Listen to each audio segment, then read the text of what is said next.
Hello everyone. This is the third lecture of series regarding this subject, that is agricultural microbiology. In last lecture we started about bacterial cell structure. जो prokaryotic cell है, bacterial cell है, उसके structure के बारे में हमने पढ़ना start किया था। स्ट्रक्चर को डिटेल में करने से पहले कि बैक्टीरियल सेल कैसा होता है, या जो सेल एनवेल्प, साइटोप्लाज्म, न्यूक्लियोइड मैंने आपको बताया था, उन सारी चीजों को पढ़ने से पहले थोड़ा सा बैक्टीरिया के बारे में और जान लेते हैं कि बैक्टीरिया हमें कहाँ कहाँ पे मिलते हैं, किस किस शेप के बैक्टीरिया हो सकते हैं, कितना साइज होता है बैक्टीरिया का, वो सारी चीजें। तो अगर हम बैक्टीरिया के बारे की अक्रेंस देखते हैं कि बैक्टीरिया हमें कहाँ कहाँ पे मिलते हैं, everywhere. These are ubiquitous in nature. हर जगह आपको बैक्टीरिया मिलेगा, चाहे वो कोई लिविंग सरफेस है, चाहे कोई नॉन लिविंग सरफेस है, चाहे बहुत ज्यादा कोल्ड एरिया है, चाहे बहुत ज्यादा हॉट कंडीशंस हैं, रॉक प्रेजेंट है, स्नो है, इन एवरी सिचुएशन, एवरीवेयर, किसी भी जगह का नाम आप सोच लो, कोई भी चीज, कोई भी जगह, हर जगह बैक्टीरिया मिल सकते हैं, हर जगह बैक्टीरिया पाई जाती हैं। सो अकरेंस अगर हम देखें, बैक्टीरिया आर यूबिक्यूटिनस इन नेचर, हर जगह बैक्टीरिया मिलते हैं बच्चे। सो अकरेंस यही है कि बैक्टीरिया, ये नहीं कोई स्पेसिफिक नहीं है कि आपको पानी में मिलेंगे या टेरेस्ट्रियल है, आपको सिर्फ और सिर्फ अर्थ पे ही मिलेंगे, ऐसा कुछ नहीं है, या सिर्फ लिविंग थिंग्स में मिलेंगे। हर जगह बैक्टीरिया मिलते हैं, हर सरफेस पे, चाहे वो एक्वेटिक है, चाहे टेरेस्ट्रियल है, लिविंग है, नॉन लिविंग है, हर जगह बैक्टीरिया प्रेजेंट है। वैसे ही अगर हम इसके साइज की बात करें, बैक्टीरिया का साइज क्या है, साइज रेंज क्या है, देखो बच्चे, these are microbes first of all, ठीक है। माइक्रोब्स हैं, माइक्रोस्कोपिक ऑर्गेनिजम्स हैं, हम इनको नेकेड आई से तो देख ही नहीं सकते, माइक्रोस्कोपिक ऑर्गेनिजम्स हैं, नेकेड आई से तो इनको देखना पॉसिबल ही नहीं है, इतने छोटे हैं, सिर्फ और सिर्फ माइक्रोस्कोप पे देखा जा सकता है। लेकिन माइक्रोस्कोप में देखने पे भी तो कोई ना कोई साइज तो होगा इनका। तो अगर हम बैक्टीरिया की बात करें size wise, they range from 1.15 μm to 500 μm, या 0.15 माइक्रोमीटर टू 500 माइक्रोमीटर। कितनी छोटी यूनिट है बता देती हूँ बच्चे। अगर हम 1 mm की बात करें,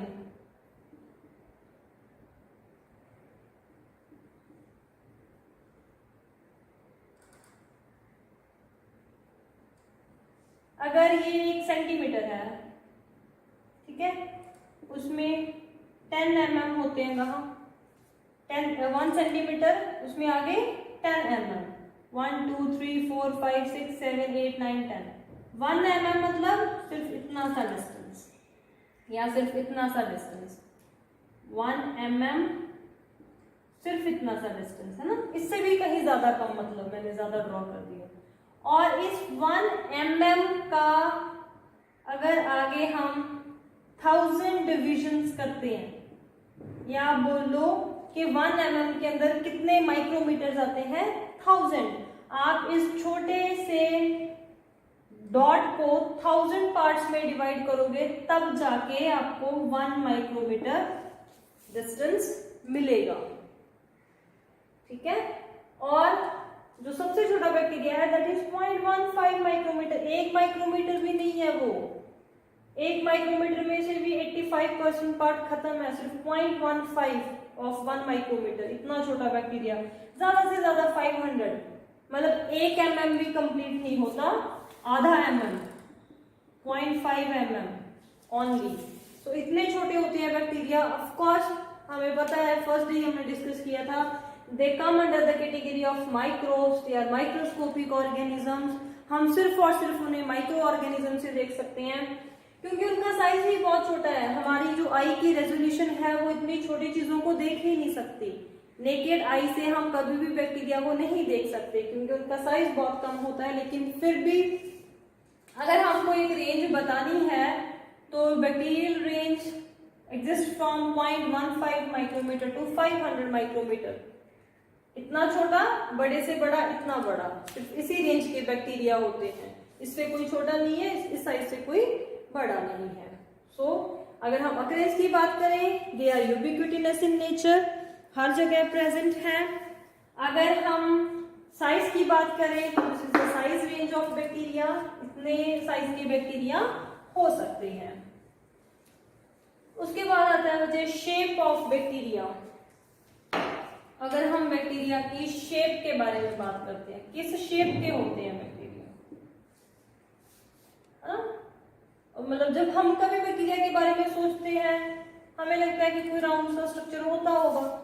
अगर कोई सेल है, हम बोलते हैं कि यूनिसेलुलर ऑर्गेनिज्म है, सेल को हम ज्यादातर राउंड ड्रॉ करते हैं तो हमें लगता है बैक्टीरिया की शेप भी राउंड होती होगी, लेकिन नहीं, बैक्टीरिया की बहुत सारी शेप्स होती हैं बच्चे, जिसमें से फर्स्ट आते हैं कोकस। कोकस मीन्स वो बैक्टीरिया जो राउंड इन शेप है या फिर जो स्फेरिकल इन स्ट्रक्चर है। अगर हम कोकस की बात करते हैं, स्फेरिकल शेप्ड बैक्टीरिया की बात करते हैं, तो ये कोकस शेप के बैक्टीरिया आगे इनकी फर्दर डिवीजन होती है। जैसे कि कुछ बैक्टीरिया आते हैं मोनोकोकस के अंदर। मोनोकोकस मतलब सिर्फ एक सिंगल स्फेरिकल सेल। उसके बाद आते हैं डिप्लोकोकस।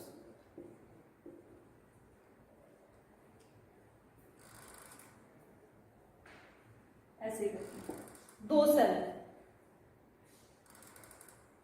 उसके बाद आते हैं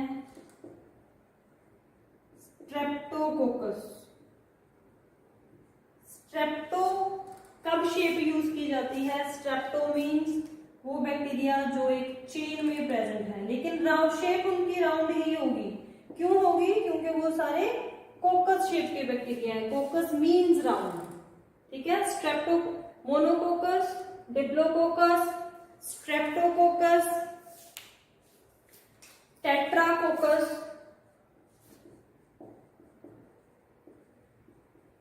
tetra means 4, coccus means round, 4 round cells. Tetracoccus shape के बैक्टीरिया होते हैं। स्टेफाइलोकोकस, स्टेफाइलो मीन्स एक पूरा बंच ऑफ बैक्टीरिया, काफी सारे बैक्टीरिया इकट्ठे होते हैं, उनको स्टेफाइलोकोकस की शेप दी जाती है, ठीक है। सार्सिना शेप के बैक्टीरिया भी होते हैं, जैसे एक क्यूबॉइड होता है ना,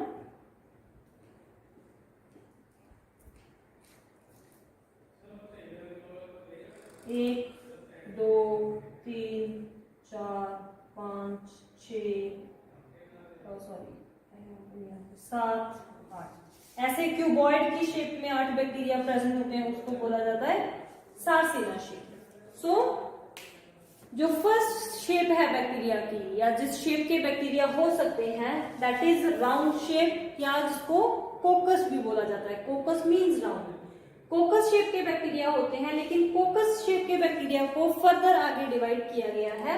मोनोकोकस एक ही राउंड जिसमें एक ही सेल प्रेजेंट होता है और स्फेरिकल इन शेप है। डिप्लोकोकस जब 2 सेल होंगे जिसके अंदर। स्ट्रेप्टोकोकस जब वो 4 सेल बनते हैं या एक चेन बना लेते हैं, सॉरी, स्ट्रेप्टोकोकस चेन की फॉर्म में आते हैं। टेट्राकोकस जब सिर्फ 4 सेल होते हैं। स्टेफाइलोकोकस जब वो एक पूरे बंच की फॉर्म बना लेते हैं। सार्सिना जब वो एक क्यूबॉइड की शेप में आते हैं। सो this is the first shape of bacteria, जिसके अंदर फर्दर आगे अलग अलग डिविजन्स हैं। उसके बाद सेकंड शेप आती है बैक्टीरिया की, दैट इज बैसिलस। बैसिलस मतलब रॉड शेप्ड बैक्टीरिया। उनकी शेप कैसी है? Rod shape, rod shaped bacteria, उसको बोला जाता है बैसिलस। बैसिलस भी ऐसे ही है बच्चे। आगे डिप्लोबैसिलस अगर मैं बोल रही हूं, मतलब 2 सेल्स हैं लेकिन वो राउंड शेप के अंदर हैं। अगर मैं पैलिसेड बैसिलस बैक्टीरिया है तो वो एक स्टैक की फॉर्म में होंगे, लेकिन होंगे किस शेप के ही, रॉड शेप के ही, ठीक है। उसके बाद है स्ट्रेप्टोबैसिलस। पहले भी हमने पढ़ा स्ट्रेप्टो मीन्स चेन, लेकिन अब वो चेन किस शेप की होगी, सारे सेल उसके अंदर कैसे होंगे, रॉड शेप, उसको स्ट्रेप्टोबैसिलस बोला जाएगा। स्पाइरलम, स्पाइरल शेप, लेकिन उस स्पाइरल शेप में जो सेल्स होंगे वो कैसे होंगे, round. So spirillum. So this are the further divisions of bacillus shape. So mainly जो बैक्टीरिया है उसकी first shape coccus, round coccus shape आ गई, उसकी डिवीजन है। बैसिलस सेकंड शेप के बैक्टीरिया होते हैं। इनके अलावा थर्ड शेप के बैक्टीरिया होते हैं, that is vibrio. Vibrio means comma shape, जैसे कॉमा की शेप होती है, comma shape just like this, इस शेप के बैक्टीरिया होते हैं, कॉमा शेप के बैक्टीरिया, उनको बोला जाता है विब्रियो। फर्स्ट शेप है बैक्टीरिया की, या तो वो राउंड इन शेप होंगे जिनको कोकस बोला जाएगा, या वो रॉड शेप्ड होंगे जिनको बैसिलस बोला जाता है, या फिर वो कॉमा शेप्ड होंगे जिनको विब्रियो बोला जाता है। इसके अलावा स्पाइरलम शेप के बैक्टीरिया भी होते हैं, सिंपल स्पाइरल लाइक।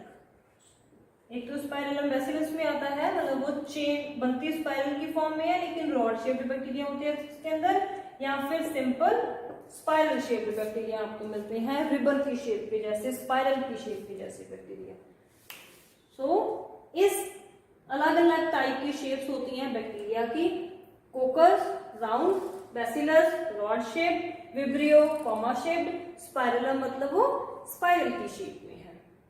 तो अभी तक हमने पढ़ा बैक्टीरिया कहाँ कहाँ प्रेजेंट होते हैं, अकरेंस, यूबिक्विटिनस इन नेचर है, हर जगह बैक्टीरिया मिलता है। शेप अगर साइज अगर हम उसका देखें तो बहुत माइन्यूट स्ट्रक्चर है, सिर्फ 0.15 म्यूएम से लेके 500 म्यूएम लास्ट है।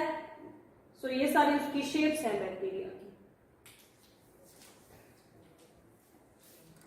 इसके बाद जो आएगा that is detailed bacterial structure, जो हमने लास्ट लेक्चर में थोड़ा सा स्टार्ट भी किया था।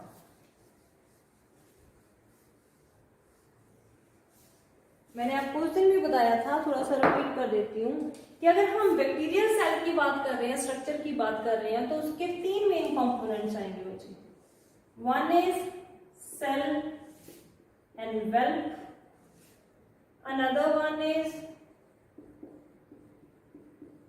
cytoplasm, and the third one is nucleoid। तीनों को ही 1 by 1 स्टडी करेंगे। पहले शुरू करते हैं सेल एनवेल्प से। सेल एनवेल्प क्या है? Outer covering of the bacteria, it is the outer covering of bacteria. इसके अंदर कौन कौन सी चीजें आती हैं? ये मेन 3 चीजों से मिलकर बनता है। फर्स्ट आती है कैप्सूल लेयर, और इसको ग्लाइकोकेलिक्स या फिर स्लाइम लेयर भी बोला जाता है। सेकंड आता है उसकी सेल वॉल बैक्टीरिया की। थर्ड आता है उसके अंदर सेल वॉल। अगर हम सेल एनवेल्प की बात करते हैं, cell envelope is the outer covering of bacteria. Cellular में आगे 3 पार्ट्स होते हैं। The outer most part is glycocalyx, capsule और द स्लाइम लेयर, जो सबसे बाहर वाली लेयर है। उसके अंदर एक लेयर होगी जिसको सेल वॉल बोला जाता है, उसके अंदर एक लेयर है जिसको सेल मेम्ब्रेन बोलते हैं। तो इन सबको स्टडी करते हैं। अगर हम पहले ग्लाइकोकेलिक्स की बात करें, ग्लाइकोकेलिक्स स्लाइम और म्यूसिलेजिनस कवरिंग है। Outer covering, outside the bacteria present होती है। बनती किससे है? थोड़े बहुत पॉलीसेकेराइड्स प्रेजेंट होते हैं इसके अंदर। काम क्या है इसका? मेनली बैक्टीरिया को प्रोटेक्शन प्रोवाइड करना। किस किस से प्रोटेक्शन प्रोवाइड करती है? डेसिकेशन से, जो इनफेवरेबल एनवायरमेंटल कंडीशंस हैं कि बैक्टीरिया डेसिकेट ना कर जाए, या फिर बैक्टीरिया की फैगोसाइटोसिस ना हो जाए, कोई अदर ऑर्गेनिज्म इसको खा ना सके।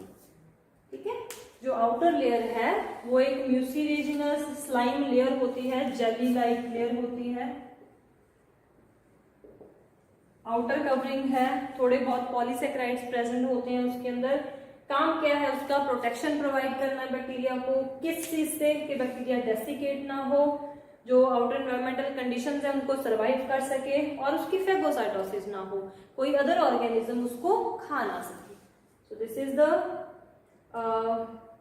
वर्क, या बोलो काम क्या है स्लाइम लेयर का? प्रोटेक्शन प्रोवाइड करना बैक्टीरिया को। होती क्या है? एक जेल लाइक आउटर कवरिंग है, स्लाइम लेयर है, म्यूसिलेज से बनी होती है, थोड़े बहुत उसके अंदर पॉलीसेकेराइड्स प्रेजेंट होते हैं। मेनली हम आते हैं सेल वॉल पे। सेल वॉल के अंदर फर्स्ट ग्लाइकोकेलिक्स की लेयर थी, या जो ये म्यूसिलेज स्लाइम लेयर है उसके बारे में हमने थोड़ा सा देखा। Now the second layer in the cellular web is cell wall. हर बैक्टीरिया के ऊपर सेल वॉल प्रेजेंट होती है। जैसे प्लांट सेल के ऊपर सेल वॉल होती है, वैसे ही बैक्टीरिया के ऊपर सेल वॉल होती है। लेकिन हमें पता है कि 2 तरह के बैक्टीरिया हैं बच्चे। One is gram negative, another is gram positive. इसका क्या है? एक ग्राम स्टेन है, जो बैक्टीरिया उस स्टेन को ले लेते हैं उन बैक्टीरिया को ग्राम पॉजिटिव बोला जाता है। जिन बैक्टीरिया को ग्राम स्टेन नहीं आता उन बैक्टीरिया को ग्राम नेगेटिव बोला जाता है। लेकिन वो स्टेन क्यों लेते हैं क्यों नहीं लेते, ये डिपेंड करता है उनकी सेल वॉल के ऊपर। सो अगर हम जो आपकी ग्राम पॉजिटिव बैक्टीरिया है उसकी सेल वॉल सिंगल लेयर होती है, एक ही लेयर से बनती है। लेकिन जो ग्राम पॉजिटिव की जो है वो सिंगल लेयर होती है, ग्राम नेगेटिव की डबल लेयर्ड सेल वॉल होती है। ठीक है, याद रखना, ग्राम पॉजिटिव बैक्टीरिया की जो सेल वॉल है वो सिंगल लेयर होती है, ग्राम नेगेटिव की जो सेल वॉल है वो डबल लेयर होती है। जो इसकी सेल वॉल है किसी भी बैक्टीरिया की, वो किससे बनती है? एक पॉलीमर है पेप्टिडोग्लाइकन। पेप्टिडोग्लाइकन नाम का पॉलीमर है जो बैक्टीरिया की सेल वॉल को बनाता है। जैसे प्लांट्स की सेल वॉल सेलुलोज से बनती है, वैसे ही बैक्टीरिया की सेल वॉल पेप्टिडोग्लाइकन से बनती है। ग्राम पॉजिटिव में सिर्फ और सिर्फ पेप्टिडोग्लाइकन की सेल वॉल होती है, एक लेयर होती है पेप्टिडोग्लाइकन की, सिंगल लेयर। लेकिन इसके अंदर डबल लेयर है। One layer is of peptidoglycan and the second layer is of glycolipids. कुछ थोड़े बहुत ग्लाइकोलिपिड्स भी प्रेजेंट होते हैं, ग्लाइकोलिपिड्स की भी एक लेयर उसके ऊपर प्रेजेंट होती है। इस ग्लाइकोलिपिड्स के अंदर कुछ अलग कंपाउंड्स प्रेजेंट होते हैं, जैसे टिलोइक एसिड। ये ग्लाइकोलिपिड्स या टिकोइक एसिड रिस्पॉन्सिबल होते हैं कि जो ग्राम नेगेटिव बैक्टीरिया हैं वो स्टेन नहीं ले पाते। इनकी वजह से, इस लेयर की वजह से ग्राम नेगेटिव बैक्टीरिया को जो स्टेन है, ग्राम स्टेन, वो नहीं आता। ठीक है। सो याद रखना ग्राम पॉजिटिव बैक्टीरिया की जो सेल वॉल है वो सिर्फ और सिर्फ पेप्टिडोग्लाइकन से बनती है, लेकिन जो ग्राम नेगेटिव है उसकी सेल वॉल डबल लेयर होती है। पेप्टिडोग्लाइकन तो होता ही होता है, लेकिन उसके ऊपर एक लेयर ग्लाइकोलिपिड्स की भी प्रेजेंट होती है, जिसके अंदर टिकोइक एसिड जो कंपाउंड्स हैं वो प्रेजेंट होते हैं। ये तो डिफरेंस था सेल वॉल पॉजिटिव की या नेगेटिव की।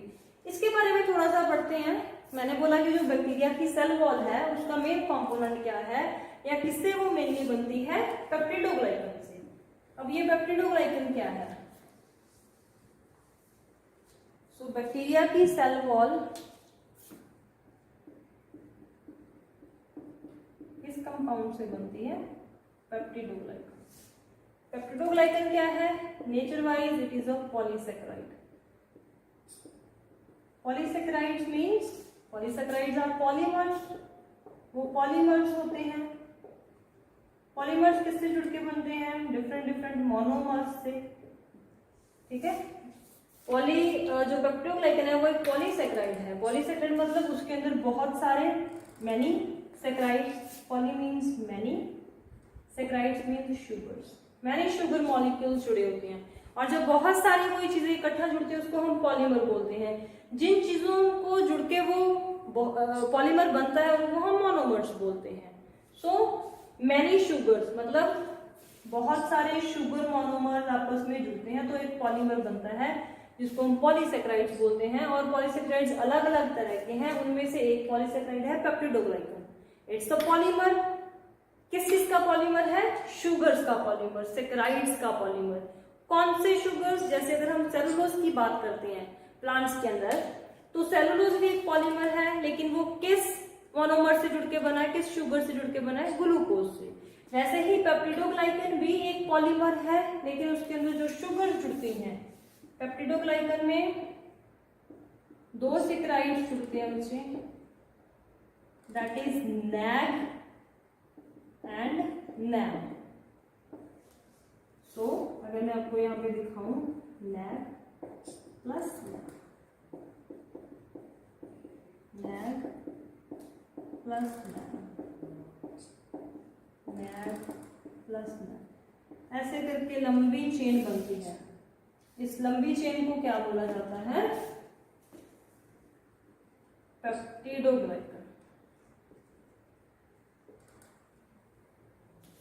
ये क्या चीज है? These are the saccharides. Saccharides मतलब sugars. NAG stands for N-acetyl glucosamine.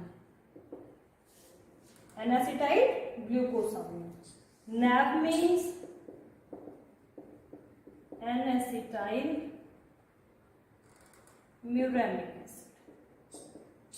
तो ये दोनों एसिड्स या ये दोनों मोनोमर्स आपस में जुड़ते हैं, N acetyl glucosamine and N acetyl furanic acid. इनके बहुत सारे मॉलिक्यूल्स जुड़ते हैं, बहुत सारे मोनोमर्स जुड़ते हैं, तो एक लॉन्ग चेन बनती है। उस लॉन्ग चेन को पेप्टिडोग्लाइकन बोला जाता है। वैसे बहुत सारे पेप्टिडोग्लाइकन के चेन्स मिलकर क्या बनाते हैं? बैक्टीरिया की सेल वॉल।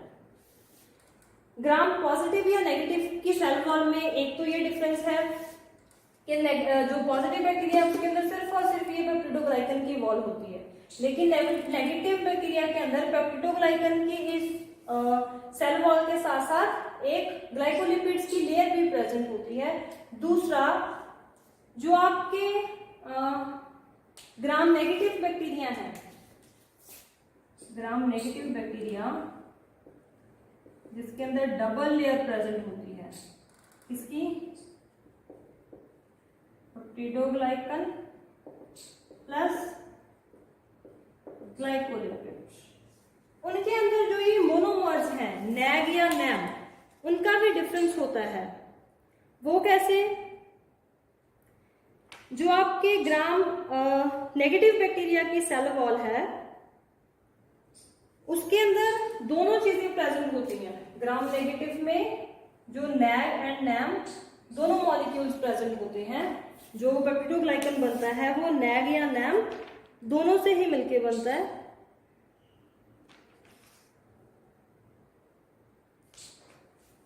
और इस लेयर को पेप्टिडोग्लाइकन के साथ साथ हम लेयर ऑफ म्यूरेन्स भी बोल देते हैं, इसकी वजह से एन एसिटाइल म्यूरेनिक एसिड की वजह से। सो ये चीज ध्यान में रखना, जो ग्राम नेगेटिव बैक्टीरिया है उसके अंदर डबल लेयर होती है, एक लेयर ऑफ म्यूरिन या पेप्टिडोग्लाइकन की लेयर प्लस एक लेयर होती है ग्लाइकोलिपिड्स की। लेकिन जो ग्राम पॉजिटिव बैक्टीरिया है उसके अंदर सिर्फ और सिर्फ ये वाली खाली लेयर होती है, वो सिंगल लेयर सेल वॉल से बनते हैं। सो दिस इज ऑल अबाउट कि जो बैक्टीरिया की सेल वॉल है वो किस चीज से बनती है। मेनली अगर कोई पूछे फॉर वन वर्ड कि बैक्टीरियल सेल वॉल किस कंपोनेंट से बनती है, तो आप बोलोगे that is made up of peptidoglycan. Peptidoglycan क्या है? It's a polysaccharide. किससे जुड़ के बनता है? बहुत सारे मोनोमर्स। कौन से monomers? NAG and NAM. NAG क्या है? N acetyl glucosamine. नैम क्या है? N acetyl muramic acid. लेकिन ग्राम नेगेटिव के अंदर इस पॉलीसेकेराइड लेयर के अलावा कुछ ग्लाइकोलिपिड्स भी प्रेजेंट होते हैं। ये ग्लाइकोलिपिड्स की लेयर ही रिस्पॉन्सिबल है कि जो ग्राम नेगेटिव है उनको ग्राम नेगेटिव बोला जाता है, क्योंकि वो जो ग्राम स्टेन है उसको नहीं लिख पाते। So this is about the second layer of cell membrane. पहला इसके अंदर आउटर कवरिंग थी जिसको ग्लाइकोकेलेस या कैप्सूल बोलते हैं। दूसरा इसके अंदर सेल वॉल था, उसके बारे में हमने देखा। थर्ड इज सेल मेम्ब्रेन, जो बैक्टीरिया की सेल मेम्ब्रेन है।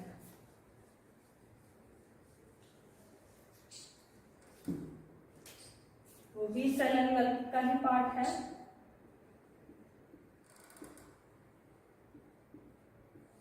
बच्चे जो लिविंग सेल मेम्ब्रेन है या लिविंग प्लाज्मा मेम्ब्रेन है उसका एक ही स्ट्रक्चर है, चाहे वो कहीं पे भी प्रेजेंट हो। सेल मेम्ब्रेन या प्लाज्मा मेम्ब्रेन किससे मिलके बनती है? Phospholipids plus proteins. इसके अंदर दो चीजें प्रेजेंट होती हैं, फॉस्फोलिपिड्स प्लस प्रोटीन्स। किसी किसी के अंदर जो कार्बोहाइड्रेट्स हैं वो प्रेजेंट हो सकते हैं, लेकिन कंपल्सरी नहीं है। मेनली जो सेल मेम्ब्रेन है that is made up of two components only, that is phospholipids and proteins. कैसे प्रेजेंट होते हैं सेल मेम्ब्रेन के अंदर ये फॉस्फोलिपिड्स या प्रोटीन्स? जब सेल मेम्ब्रेन बनती है it's a double layer structure. Phospholipids की दो लेयर्स बनती हैं, these are phospholipids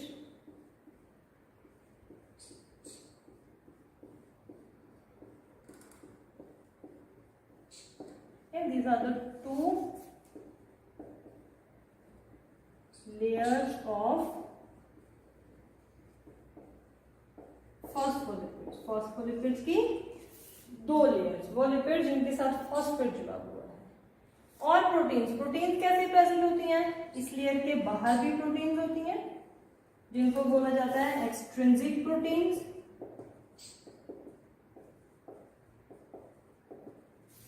इनसाइड अंदर भी प्रोटीन्स प्रेजेंट होती हैं जिसको बोला जाता है इंट्रिंसिक प्रोटीन्स। ठीक है जी। अगर हम सेल मेम्ब्रेन की बात करते हैं तो बैक्टीरिया की सेल मेम्ब्रेन दो मेन कंपोनेंट से बनती है, that is phospholipids and proteins. Phospholipids दो लेयर्स बना लेते हैं, उस लेयर के आउटर साइड भी कुछ प्रोटीन्स प्रेजेंट होती हैं जिनको एक्सट्रिंसिक प्रोटीन्स बोलते हैं, और इनसाइड भी प्रेजेंट होती हैं, throughout the cell membrane भी प्रेजेंट होती हैं। जो अंदर प्रेजेंट है उनको इंट्रिंसिक बोला जाता है, जो एक एंड से दूसरे एंड तक प्रेजेंट है उनको ट्रांसपोर्ट प्रोटीन्स बोला जाता है। ठीक है। अगर हम इस लिपिड स्ट्रक्चर की बात करें, जो फॉस्फोलिपिड है, जो ऐसे करके मैंने स्ट्रक्चर ड्रॉ किया, फॉस्फोलिपिड मतलब फॉस्फेट प्लस लिपिड। जो लिपिड मॉलिक्यूल्स हैं उनके साथ जब फॉस्फेट लग जाता है, जो लिपिड मॉलिक्यूल्स हैं वो किससे मिलके बनते हैं? ग्लिसरॉल की बैकबोन प्लस फैटी एसिड्स। जो ये हेड रीजन है इसको बोला जाता है हेड रीजन ऑफ लिपिड्स। ये किससे मिलके बना हुआ? ये क्या चीज होती है? ग्लिसरॉल। और जो ये नीचे टेल्स हैं इनको बोला जाता है टेल्स। ये क्या होते हैं? Fatty acid chain. किससे मिलके बनती है? फैटी एसिड से।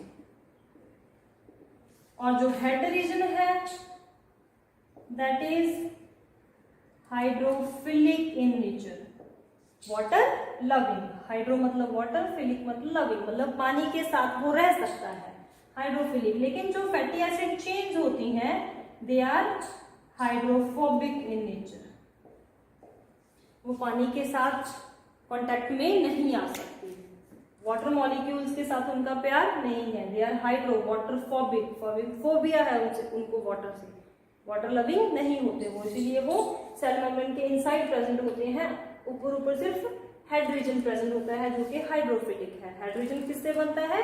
लिपिड की ग्लिसरॉल से। उसकी टेल्स जो है वो क्या होती है? फैटी एसिड की चेन्स, उन फैटी एसिड की चेन्स को बोला जाता है टेल्स।